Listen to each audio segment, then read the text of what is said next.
Good afternoon, everyone. I'm Claudia Roden, Senior Curator and Culture Lead at Community Jameel, an independent and global organization advancing science and learning for communities to thrive. This conversation, entitled Cooking to Save Your Life, is part of the Community Jameel afikra COP28 Conversations. In this episode, we embark on a captivating journey into the intricate interplay of food, culture, history, and migration within the context of a rapidly changing world facing numerous challenges, including climate change. Our aim is to explore how these elements are interconnected and the myriad ways they impact communities and individuals globally. It will delve into how food can foster resilience and social inclusion, alongside potential policy changes to help communities thrive. Thank you very much, Clea. Good afternoon, everyone. I'm Halal Masri, Programs Officer at Community Jameel, and I'm absolutely delighted and honored to introduce our guests for today's conversation, Claudia Roden and Professor Abhijit Banerjee. Claudia Roden, you are a cultural anthropologist and a celebrated food writer known for your exploration of global culinary traditions. You were also born in Cairo, Egypt, and your quest to reconnect with your own cultural roots through food led you to collecting recipes and igniting a lifelong passion for culinary exploration and storytelling. Your seminal work, A Book of Middle Eastern Food, that was published in 1968, absolutely revolutionized Western perceptions of Middle Eastern and North African cuisines. We also have with us today Professor Abhijit Banerjee. Born in India, you are a professor of economics at the Massachusetts Institute of Technology.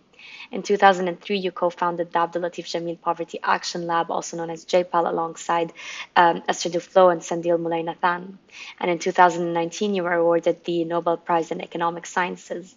Throughout your career, you also authored numerous articles and books, including but obviously not limited to Poor Economics, co-authored with Esther Duflo, and Cooking to Save Your Life, which sounds familiar as it is both the title and the inspiration behind today's conversation. So thank you both for being here with us today. And this also leads me into my first question for you both. Could you share how your personal connection with food intertwines with your cultural heritage? I'm a Jew from Arab lands, now called Mizrahi. Three of my grandparents moved from Aleppo to Cairo at the end of the 19th century, when the building of the Suez Canal ended the place of Aleppo as the hub on the camel caravan trade routes from the east. They were merchants, families. They settled in a quarter of Cairo called Sakakini, inhabited mainly by Syrian families. And they continued to live and to cook as if they were in Syria. On my maternal grandmother's side, she was from Istanbul. So this is the food of my childhood. I started collecting recipes from family and friends in 1956, when the Jews left Egypt in a hurry after the Suez Crisis. As a result of the war with Israel, there'd been no cookbooks. I became fascinated with the recipes and the stories and history behind them. It resulted in my fascination with the culture I shared with the Muslim world we were part of, and discovery of who we were. I'm Abhijit Banerjee. I grew up in India, very much in a culture where eating was kind of central. We would, and this was not just our family, it was every family I knew we would spend infinite time talking about food. And it was at a time when food was actually quite scarce, and people, even middle-class people like us, really felt the pinch. But there was a lot of talk about how to finesse that, how to get something good, even if you couldn't afford much.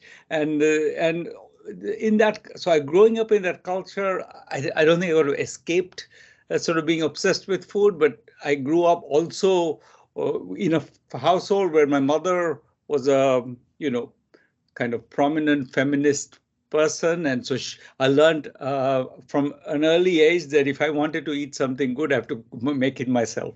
And then I eventually migrated to the US, and There's a lot of pull of nostalgia and maybe also a desire to find a cultural formation of my own.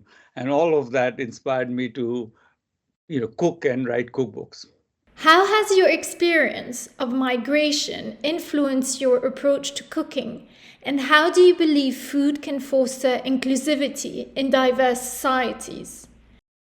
Yes. Well, first of all, from my home in Egypt, we had a cook, and my mother had taught the cook how to cook our kind of food. Entertaining was part of our life. This is what we were. What we spent our time doing was visiting or entertaining. This is where I really enjoyed the making of food, because I was given tiny little tasks to do. But when I came to London to study art, it was a shock, a cultural shock, because here the food was awful, horrible. People allow me to say it. They even keep roping me in to say it again and again, because now, of course, London is a great capital of food, culinary capital. But it was horrible. So I was sharing a flat with my two brothers. My elder brother was at medical school, my younger brother still at school at the French lycée. And I was cooking for them, and I was cooking for our friends, because our friends took to coming to my house.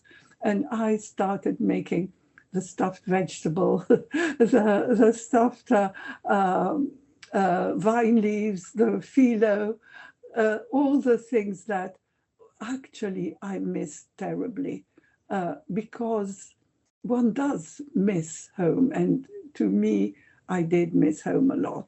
And I became very popular just from cooking those things.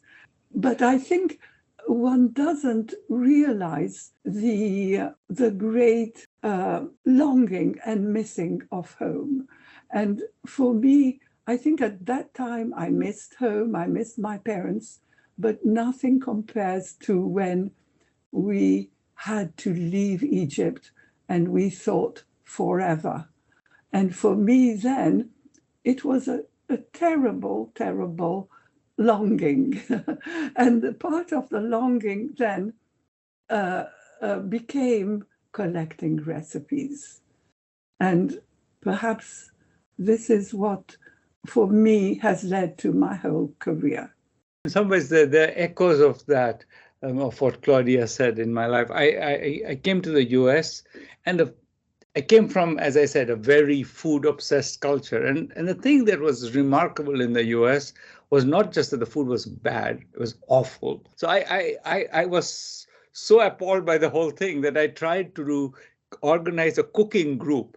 And I realized after a little while that if I did a little extra cooking, that wouldn't hurt, because I had to eat it as well. So it was, but we would, at least we would try to cook. And it was, I mean, I wasn't particularly good, but I think everyone else hadn't even imagined this activity. And so it was an interesting moment. And it stayed with me in the sense that I really find that the community bonds, the friends we made in that process have stayed with me. Many of them, and it meant cooking is just a language. Also, it's a way to be excited. It's to share things, to get excited about things, and I think it has become a part of my conversation and way of being in the world. I have to say that for me, because there had been no cookbooks at all in Egypt, I had never seen a recipe printed anywhere in a magazine or a paper. And then suddenly I just felt, what are we going to do? We have nothing. And so this idea that a recipe is not just a recipe, that it has background, it has stories, it has history, it's part of a great culture, it means something. For me, that became the reason why I wrote what I wrote and the way I wrote. I also have a question to you, Claudia, in specific. So your extensive exploration of culinary tradition spans various cultures. Can you recount an anecdote that illustrates how food can act as a cultural bridge? I was still in my 40s when my children all left on the same day to go to university. But for me, I decided I wouldn't stay at home for another day. I would leave too, and I left on the same day to travel around the Mediterranean because I missed the Mediterranean. In Egypt at the time, it was a cosmopolitan country where French was a lingua franca. And so we spoke French at home. I also spoke Italian with a nanny, and because Italian was one of the languages. And I could speak a bit of Arabic, or at least I could understand it all. And also a bit of Judeo-Spanish. So I could go to Spain and just research without ever needing a translator. And so I did start my research in Morocco. So I started traveling around to discover what are dishes that chefs could do in Egypt and why. But so I really felt the joy of traveling there and rediscovering an Egypt that I never really knew because I was so protected. And so with this freedom, but I did find it in Lebanon, I found it in Morocco, and Turkey is now like my new home because of all the connections I've got there. And it was actually the case in Italy where I researched the regional foods. So I can say really food, but also the eating together, the conviviality, the joy of being around the table with another person or with a group of people is something quite unique and something that creates a bond. And that is a bond that is so special that I don't see any other kind of experience that creates that kind of bond. Professor Banerjee, reflecting on your discussion in the Times of India about energy efficient cooking, could you elaborate on its significance within sustainable culinary practices? You know, I want to connect it to something else to start with. I think one thing we underestimate is how important constraints are. The constraints, we sort of, I think often we get this narrative that, we just want everything. And I go to restaurants, expensive restaurants especially, but I feel a little annoyed that there is this, this caviar I put on top, but it really doesn't serve a food function. It's really just a gesture. There are too many gestures.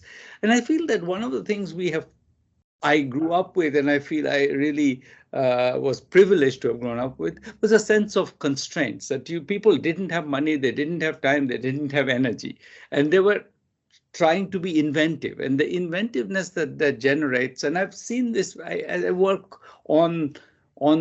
with the poor, on the poor. It's the gesture of sharing that sort of, again, it's the imagination. I have to give something special. I have to do something different, and I can't just do it. Just give them a glass of water. I want to give them something different, and that thinking. And when you have nothing, you just take some corn that you have at home and you break it and you put it with water and you make a drink with it. I find that unusually touching when that happens. And when I was writing about energy efficient cooking, part of what I was trying to say is we thought of it as a celebration. So you have one small burner and you have to cook everything on it. But it creates a cuisine. It's a particular way of cooking, which I think is what I was trying to celebrate, is that fact that this is not sort of a narrative of plenty is great. It's a narrative of inventiveness comes from constraints, and I'm a big believer in it. In that sense, I don't want us to be downbeat about being, in this energy challenged world where we're using too much energy. I think we should be celebrating it. We should be creative. It's an opportunity to do things better. Last but not least, given the collaborative effort between Community Jameel and afikra to actively engage young audiences, would you like to convey a message to youth in the Middle East, Southern Asia, and the Global South, drawing from your teachings and obviously shared experiences? So I would tell everybody to learn to cook, or just to cook. And it's easy when you trust your taste. You just do. You can't do anything too wrong except burning it completely. But otherwise, it's fine. And if it tastes good to you, then it's good. And really be curious. Be curious about foods of others. You enjoy the foods, cook them. It will bring you close to the others. It will make you understand them, but value your own traditions. You can be modernized. You can modernize them. You can tweak, of course, but do not throw them away. They are who you are and what others appreciate from you. I called the book I wrote Cooking to Save Your Life, not because it would actually save your life, but because there is this expression in English that I can't cook to save my life.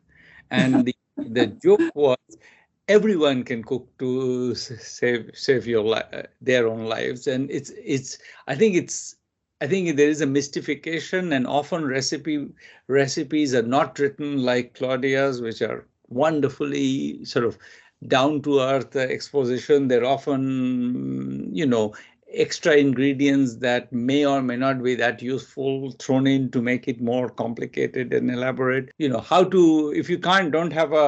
somebody tells you to cut onions fine, what does that mean? How do you translate it into? So, I use like the thickness of your earlobe as a measure, for example, just something you have at hand, not something that, somebody bring a scale into the kitchen. So just thinking about the reality of people's lives and trying to write a cookbook that lives in people's lives. And the point was exactly to demystify. And the thing that I would say is that I think it's great to be sort of ambitious.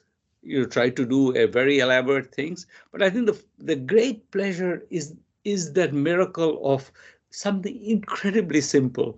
The thing I would like to say is it's great to be a foodie, great to be inspired by complicated recipes, but I think in the end, also to taste what you're eating, to try to see, why am I putting this ingredient? What do I taste in the food? So I would say that be excited by your own cooking. If something tastes good to you, it is good. There is no other standard to meet. This was Cooking to Save Your Life by Claudia Roden and Helal Masri. Thank you very much to our guests, Claudia Roden and Professor Abhijit Banerjee, for this grand finale of the Community Jameel afikra COP28 Conversations series. You can find their books in any good bookshop around the world. Christmas is coming. A book of Middle Eastern food and Cooking to Save Your Life are your best bets to shine. Happy holiday season to all, and thank you very much.